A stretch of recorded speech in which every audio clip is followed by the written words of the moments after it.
Ketentuan perumusan dakwaan, menyusun surat dakwaan harus dilakukan secara serius dan hati-hati. Surat dakwaan yang menyimpang dari hasil penyidikan dan atau yang tidak memenuhi syarat material merupakan dakwaan yang harus dinyatakan batal demi hukum menurut pasal 143 KUHP. 35. Dalam menyusun surat dakwaan tersebut, jaksa penuntut umum harus berpedoman pada aturan-aturan, hasil penyidikan, jurisprudensi Mahkamah Agung bahkan doktrin hukum, bukan semata-mata pada asumsi dan karangan bebas. 36. Rumusan surat dakwaan harus sejalan dengan hasil pemeriksaan penyidikan. Rumusan surat dakwaan yang menyimpang dari hasil pemeriksaan penyidikan merupakan dakwaan yang palsu dan tidak benar. Surat dakwaan yang demikian tidak dapat dipergunakan jaksa menuntut terdakwa. 37. Selain itu, sesuai dengan pasal 143 KUHP, dakwaan juga harus memenuhi syarat baik formil maupun material. Pasal 143 ayat 2 merupakan ketentuan syarat material dari sebuah dakwaan. Sesuai dengan pasal 143 ayat 3, maka tidak dipenuhinya syarat material mengakibatkan surat dakwaan batal demi hukum. Ketentuan pasal 143 ayat 2 dan ayat 3 menyatakan sebagai berikut, saya tidak bacakan lagi yang mulia. 38. Berdasarkan pasal 143 ayat 2 tersebut, agar syarat material terpenuhi, maka ada dua unsur yang tidak boleh dilalaikan, yaitu uraian cermat, jelas, dan lengkap mengenai tindak pidana yang didakwakan dan menyebut waktu dan tempat tindak pidana dilakukan. 39. Surat dakwaan seperti apa yang tidak memenuhi kedua unsur tersebut, berikut uraian singkatnya. Surat dakwaan yang tidak terang. Seperti yang telah dijelaskan, syarat material surat dakwaan harus memuat dengan lengkap unsur-unsur tindak pidana yang didakwakan. Kalau tidak, akan terdapat kekaburan dalam surat dakwaan. Bahkan pada hakikatnya surat dakwaan yang tidak memuat secara jelas dan lengkap unsur-unsur tindak pidana yang didakwakan mengakibatkan tindak pidana tersebut bukan merupakan tindak pidana. Setiap surat dakwaan yang merugikan kepentingan terdakwa dianggap batal demi hukum. Hal ini dikuatkan oleh putusan Mahkamah Agung RI nomor 74K/KR/1973 tanggal 10 Desember 1973.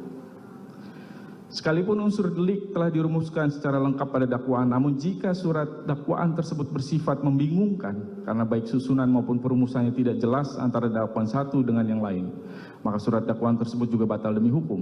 Hal ini dikuatkan pula dengan putusan Mahkamah Agung RI nomor 600K/PIT/1982 tanggal 9 November 1983. Surat dakwaan yang mengandung pertentangan antara satu dengan yang lain, pertentangan isi dakwaan menimbulkan keraguan bagi terdakwa tentang perbuatan atau tindakan mana yang didakwakan kepadanya.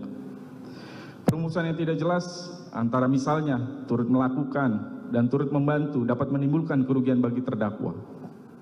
Pendapat tersebut juga sejalan dengan surat edaran Jaksa Agung RI nomor SE 004-J.A/11-1993 tentang pembuatan surat dakwaan yang ditindaklanjuti dengan surat Jaksa Agung Muda Tindak Pidana Umum nomor B.607-E/11-1993 tanggal 22 November 1993 tentang pembuatan surat dakwaan yang menjelaskan perumusan cermat, jelas, dan lengkap adalah sebagai berikut.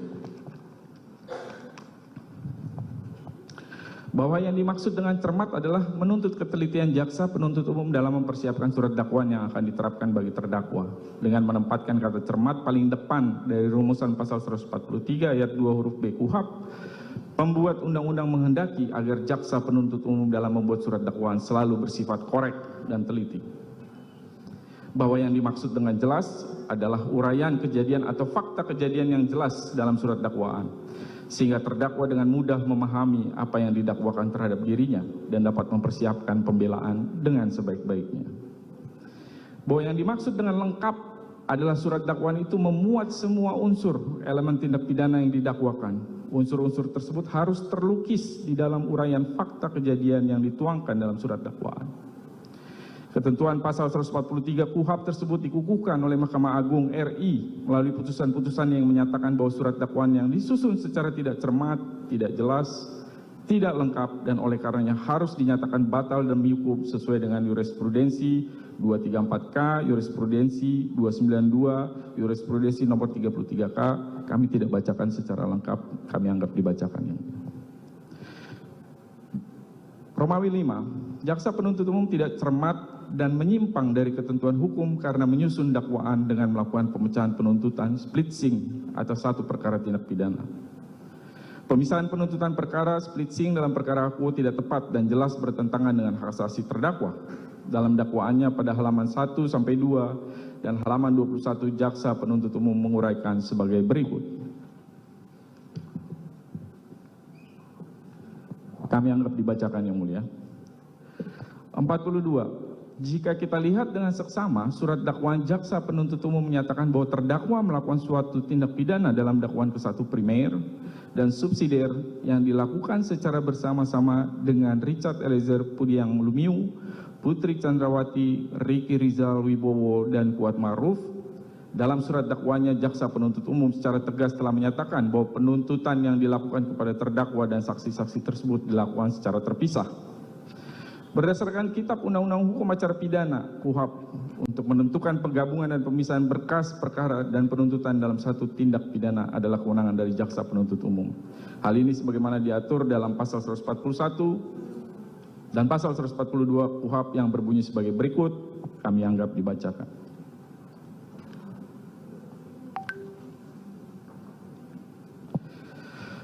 Jika dilihat secara seksama, pasal 141 dan pasal 142 KUHAP ini berasal dari HIR dengan mengubah kata-kata Voorzitter van de Landrat menjadi jaksa penuntut umum. Pasal 141 KUHAP berasal dari pasal 250 ayat 14 HIR. Penjelasan pasal 141 KUHAP huruf B berasal dari pasal 250 ayat 15 HIR, sedangkan pasal 142 KUHAP berasal dari pasal 250 ayat 16 HIR. Oleh karena itu, literatur dari para ahli yang berpendapat mengenai ketentuan HIR tersebut masih relevan untuk dijadikan acuan mengenai penerapan penggabungan dan splitting sebagaimana diatur dalam pasal 141 dan 142 KUHAP.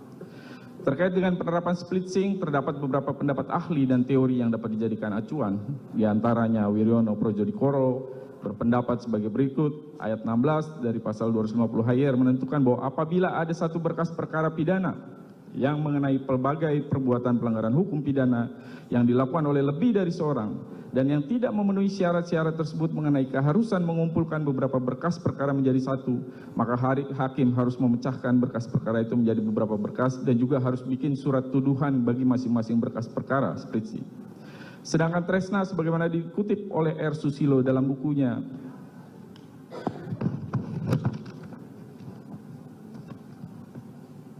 Hukum Acara Pidana berpendapat sebagai berikut.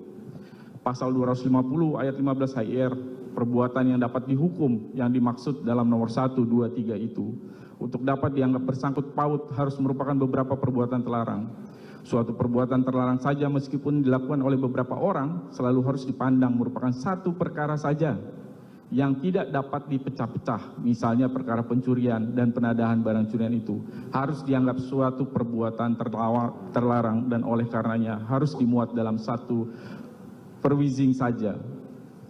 Selain itu, sebenarnya dalam pasal 142 KUHAP terdapat dua hal penting yang tampaknya tidak dibaca dan diperhatikan oleh jaksa penuntut umum, yaitu adanya kata-kata beberapa tindak pidana dan yang tidak termasuk dalam ketentuan pasal 141. Jika dilihat dari ketentuan tersebut, maka sejatinya KUHAP tetap mendahulukan penggabungan agar peradilan dilakukan sederhana, cepat, dan biaya ringan. Sedangkan splitting hanya dapat dilakukan pada beberapa tindak pidana yang dilakukan oleh beberapa orang tersangka dan bukannya pada satu tindak pidana yang dilakukan oleh beberapa orang tersangka. 48. Secara yuridis teknis, splitting dalam perkara akuo juga tidak dimungkinkan apabila dalam perkara tindak pidana itu terdapat korban manusia. R. Susilo menulis tentang berkas perkara yang disebutnya bundel sebagai berikut, kami anggap dibacakan yang mulia. Jika merujuk pada pendapat tersebut, maka tidaklah mungkin salah satu bagian dari berkas perkara itu dilepas atau dikeluarkan untuk dipinjamkan kepada berkas perkara lain. Dalam perkara akuo, penasihat hukum bertanya, apakah setiap dokumen yang terdapat dalam berkas perkara akuo sama dengan berkas perkara terdakwa lainnya? Jika memang demikian, bukankah demi menjamin hak asasi dari para terdakwa, seharusnya jaksa penuntut umum tidak melakukan penuntutan secara terpisah atau splitting?